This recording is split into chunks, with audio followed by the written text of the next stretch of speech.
अधिकारी जवान यांनी पुष्पचक्र अर्पण केलं. कष्ट, जिद्द, चिकाटीच्या जोरावर अवघ्या 18व्या वर्षी सैन्यात दाखल झालेल्या रोहितला 5 वर्ष सेवा बजावत वयाच्या 23व्या वर्षी वीरमरण आले. गावात 3 दिवस दुखवटा पाळण्यात आला. यावेळी राजकीय, सहकार, सामाजिक क्षेत्रातील मान्यवर तसेच लष्करातील आजी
रोमित चव्हाण माझ्या मतदारसंघातल्या शिगाव गावचा जवान 5 वर्षापूर्वी सैन्यात सामील झाला. त्यावेळी त्याचं लहानपणापासून स्वप्न होतं, ते पूर्ण झालं आणि तो एक धाडसी आणि अतिशय उत्तम कामगिरी करणारा जवान म्हणून मागच्या 5 वर्षात त्याचा सैन्य दलात देखील नावलौकिक निर्माण झाला. एक अतिशय कर्तबगार आणि लहानपणापासून सैन्यात मला जायचं आहे म्हणून 12वी उत्तीर्ण झाल्यानंतर सैन्य दलात भरती झालेला हा जवान हा शिगाव गावचा एक मोठा बहुमान होता. त्याचे वडील आमच्या एका सहकारी संस्थेत काम करत होते, तानाजी चव्हाण हेही अतिशय कष्ट करणारे आणि कष्टावर आधारित असणारे कुटुंब होतं आणि त्यांचा हा सुपुत्र सैन्यात ज्यावेळी भरती झाला त्यावेळी तानाजी चव्हाण यांना देखील अतिशय आनंद झाला होता.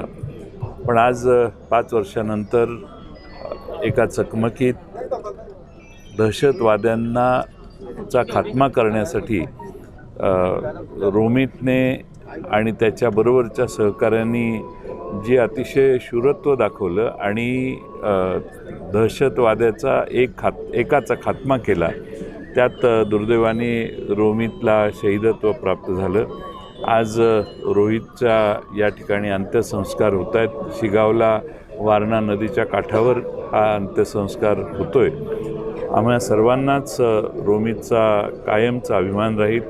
रोमितने या देशाच्यासाठी बलिदान दिलेलं आहे हे शिगाव आणि वाळवा तालुका, सांगली जिल्हा कधी विसरणार नाही असा मला विश्वास आहे. माझा पोरगा देशासाठी मी अर्पण बलिदान दिलं. लहानपणापासून समज होती, मिलिटरीत पोलीसमध्ये जायचं समज होती.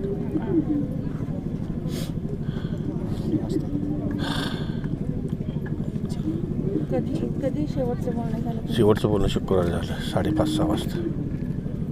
सगळ्या संघ बोलला, चांगला आहे का, बरा आहे का, व्यवस्थित आहे का. त्याला केस दाढी वाढली होती. मी म्हटलं बाळा कापत जा, तसं ठेवू नको, चांगलं दिसत नाही. मी म्हटलं तिकडं आल्यावर करतो माझं व्यवस्थित. बोलला सगळ्या संघ, मित्रासंघ बोलला, संध्याकाळी 11 2 वाजेपर्यंत बोलतो मित्रांसंग फोन करून सगळ्यांनी बोलतो. ही पाठी 4 वाजता घडलेला आहे. मला 4ला एक फोन आलता. मग मिशेला म्हटलं फोन कोणाचा ठेवला बघ. टीचरला तर तिने म्हटली रोमित कुठं आहे, तर रोमित म्हटली कामाव आहे. तेवढंच ती बोलली. तिने परत ठेवला मोबाईल. परत पण मला एक 9:30 वाजता कामावर गेलो, मला फोन आलता मित्राचा एका. त्यांना मी म्हटलं काय भानगड, तर काय नाही म्हटलं, तर रोमितचं तुमचं कॉन्टॅक्ट झालं तर झालं म्हटलं. मला जरा तेवढा डाऊट आला होता, पण मी काही मनावर धरलं नाही असं म्हटलं. माझा एक कार्यक्रम होता, मग तिकडे मी निघालो होतो.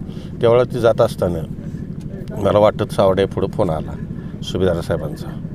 रोमितचं पप्पा काय तर होय म्हटलं. तर मग तिने मला सांगितलं गाडी साईडला लावा ना, असंच झाली रोमितचं, गोळी लागले त्याला, जखमी आहे म्हटलं. आणि तुम्ही जर अर्ध्या तासाने घराकडे गेला तर फोन करतो तुम्हाला, एवढंच बोलले मला. मी घरात आल्या होती, मला समजतो, पण गावात चर्चा झाली ती, कारण भाऊची जी लोकं तिथं आहेत ना ती शेजारी, तिने सांगितलं. ठीक.